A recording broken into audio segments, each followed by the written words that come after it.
Hi everybody, my name is Anthony Stiller. I go by Ant Stiller on Twitter. Some of you may know me. I sometimes write little Commodore 64 games, and I've written one recently for the Reset 64 4K Craptastic Competition, which is a mouthful. And the game I wrote is Orcapult, and I'm part of Puddlesoft, which is a little retro gaming dev team where we write some cool little games for different systems. So I thought I'd do this little video because after watching some people play Orcapult on Twitch or on YouTube or via podcasts, it was quite clear to me that despite some playtesting that I had people do for me, that this game isn't very intuitive to pick up, and that's no fault of anyone's except mine. I did write some instructions for this game too, but they're very long-winded. I got very verbose and a bit silly with my instructions. Made them a bit too fluffy, full of fluff, as someone said, and that's pretty hard for someone on a Twitch stream to sit down and read. And I didn't really have any quick instructions or anything, so I do not blame anyone for struggling with this game. There are some nuances to it, as I tend to do. Chef Quest was quite similar. My last entry for the last competition, where it was like a little role-playing game, and without the instructions, which were also very, very long, you wouldn't know what you were doing. A lot of the 4K games in the comp they're amazing, the entries, and a lot of them are very easy to pick up and play games, very intuitive, and if you need the instructions for some, they're very minimal. So I certainly have learned a lesson there, but I thought I'd make this little video just to help people understand how to play Orcapult. So let's get to it. So the premise of this game is that you're a commander of an orc army, and using your Orcapult there, which is just a catapult, you fling your willing orcs to the enemy tower, and the idea is to damage the tower enough that they surrender. There's 4 towers in the game, and the game gets progressively harder with each tower. And after the 4th tower, you've won the game, because this is just a little 4K game, fits into 4 kilobytes. So it doesn't have a lot of levels or anything like that. Unlike some other games in the competition, which were just incredible, I have learnt many lessons. So this orc tent is where the orcs come out, and one of the key things here I noticed is that a lot of people didn't realize that this little golden brown plus sign here, that's actually like the switch or the lever to fire and to reload the Orcapult, or to bring the Orcapult arm back down for loading with an orc. So I didn't make that very clear, and a lot of people were clicking everywhere else to try and find it. So that was the first failing right there. But I'll talk a little about that as we play. At the bottom, you've got 3 gauges. You've got the damage gauge for your Orcapult. The enemy tower is firing back at you all the time, and it may hit your Orcapult, or it might hit one of your orcs that are over there. And you've got the damage gauge for the tower, and you've got a rage meter, which most people didn't really understand, and so I'll talk a bit about the rage meter as we go. So let's just jump into it.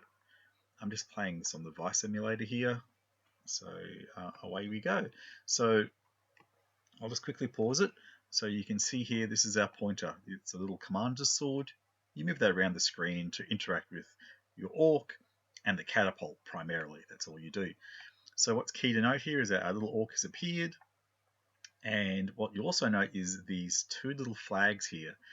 Now these flags are wind indicators, so there's a number of factors that help your orc to A, reach the tower, and B, land in the right position on the tower, and you can control those things to an extent.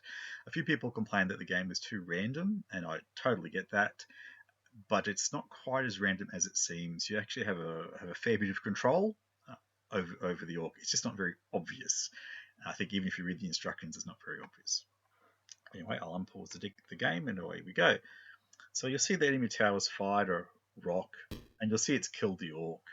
And you'll see there, you'll note that the wind is moving here. The flags move, and that as the wind moves. And you'll also notice that when the orc appears here and it gets hit by a rock, you'll notice that the rage meter goes up. Now this confused, I'm just going to pause it again. This confused a lot of people, because what happens is, I'll unpause it here, is that you can see there that the rock hit the catapult or the Orcapult, and yep, the tower goes up, the tower damage goes up. Now, of course, the orc's not going to get hit by the rock.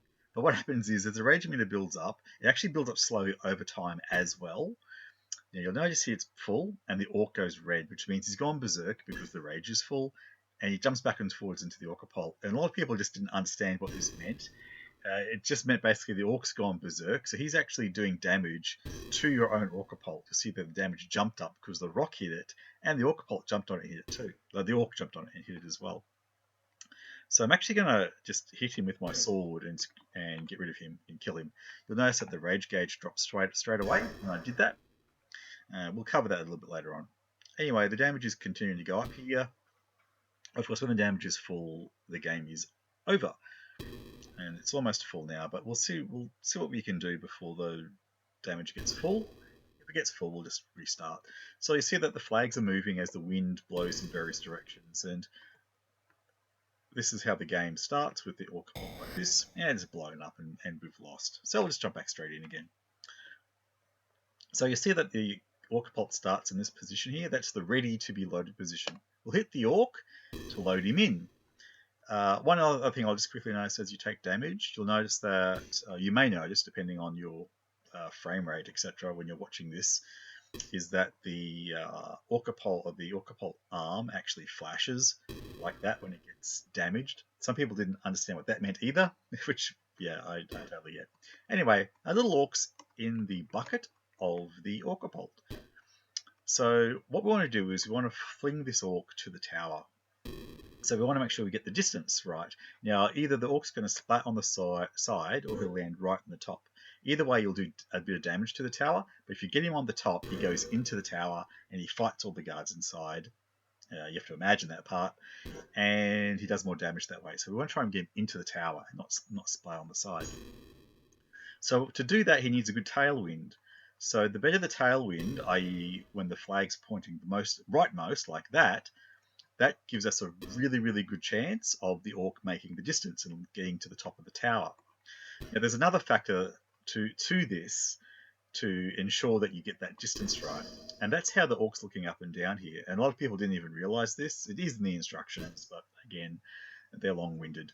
So those two factors in place. When the orc is looking up, because they're really keen to get flung, when he's looking up and when the flags are the rightmost, you're guaranteed to get the orc to the top of the tower, like this. Let's see if I can do this. And we'll try and do it like that. So you'll see that, I'm just going to pause it here. So you'll see that there was a wee. Now, he always does the wee sound, but when you saw that wee graphic, the text, that was an indicator to tell you that basically you got him looking up at the right time, because that's kind of hard to tell. And the flags stay kind of locked in position once you fired the Orcapult for a short amount of time as well, just to give you an idea if you got it right or not. Anyway, so you can see here, actually, you can see the graphics here, that the orc's actually gone behind the tower. So we know that we've made the distance, which is great. So if you get the flags to the rightmost and he's looking up, so he goes wee like that, he says wee, you're guaranteed to get the distance. However, there's another factor, and that's the skew. You can kind of skew left and right, and that's random. That's just totally random. However, you still can control the orc, and a lot of people didn't realize this either, because that's kind of buried further in the instructions, but you've got one chance to change your skew of the orc, to basically do some after spin, just by moving the cursor left or right. You've got one shot to do this in a brief time window. If you get it wrong, he'll splat.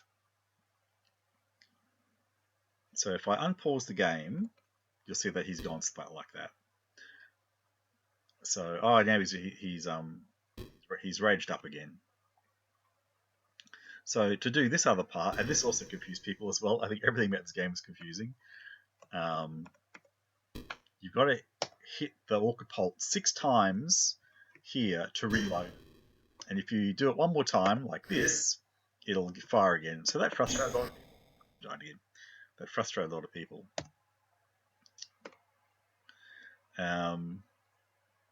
So we'll start the game again. Yes, so a lot of people, they got frustrated. Or the other thing that people would do is I noticed this pretty much everyone that played this, that I watched on the internet, fired this first and went, oh, and then tried to load the Orc in. Or they hit it back to here and then tried to load the Orc in. And again, I cannot blame them. So you can see here that if I do this and it's not fully, if the Orcapult arm isn't fully back, here's what happens when you try and motivate the Orc. You actually damage him, and it builds up his rage, and it makes him angry. So what was happening was people were like basically half cocking the Orcapult, trying to hit the Orc to get it in, making it rage. They didn't know what the rage meant, damaging the Orcapult, and they were just getting frustrated. I can actually still prime the Orcapult like this. The other thing that you can do with raged Orcs is that you can fling them into the tower. So you notice there that it's displayed on the side. So despite the fact I kind of got the flags right, he wasn't looking up at the time because it didn't get that wee effect. And even though I then lined him up, you saw I did that after spin, it still hadn't made the distance. So there is it's a little bit of kind of wait and see what happens. Even if you've got things perfectly right at the start, you still have to make sure the skew's right. If you get all that right, you're guaranteed to always get the Orc onto the top of the tower. So there is a way to always do it. But if you don't get it exactly right, there's always a chance that you'll miss. Now, that chance of missing increases the worse your tailwind is. So the more the flags are to the left, the worse your chances of actually making the distance. And that's kind of basically how the game works. That's pretty much it. So you can, I tend to play the game, you can just keep flinging the Orcs. Now, that does damage the tower as well. Their rage also builds up. The Orcs' rage also builds up if they spud against the side as well, just add to the difficulty. So you can see there I got a perfect launch, and I got into the tower as well. So you can see there that the Orc is fighting away. All the oops, I've just done the same thing I said other people do. And so yeah, those are little speech effects appear to show that the Orc's fighting. So if you fling a rage, it actually does more damage when he's fighting as well. He fights for longer basically because he's berserked. So that's a bit of a tip there as well. Anyway, then we just keep playing like this. So we wait for the Orc to be looking up. We hope that we get our flags right too. You kind of monitor both things. Do some aftertouch in that little window as the Orc is falling to make sure he's lined up on top. And that is fundamentally how you play the game. So I probably won't make the distance here. So even though I lined him up, the flags were all to the left then. So there was a very small chance I was going to get it in. My Orc is raging, so I can either just kill him if he's annoying me, if I can hit him, or I could have launched him in and tried to get him into the tower. But of course, he's killing my Orcapult at the same time. So there's quite a few risk and rewards here, because while you're waiting for the flags to hit, for the flags to be right, your Orcapult gets hit. You've got to make sure that you've got your skew right. You can actually deliberately rage Orcs to make them berserk and then launch them in. So there are some tactics here too. Sort of hidden in the game, and again, I'm not blaming anyone for not seeing these at all. Eventually you'll do enough damage to the tower to make it surrender,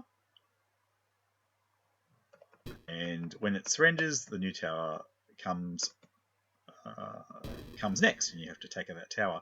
The game gets harder too, because basically you've got less windows of opportunity to do things. Up quicker, the rage builds quicker, the enemy fires faster. There's quite a few factors that come into play as the levels go up.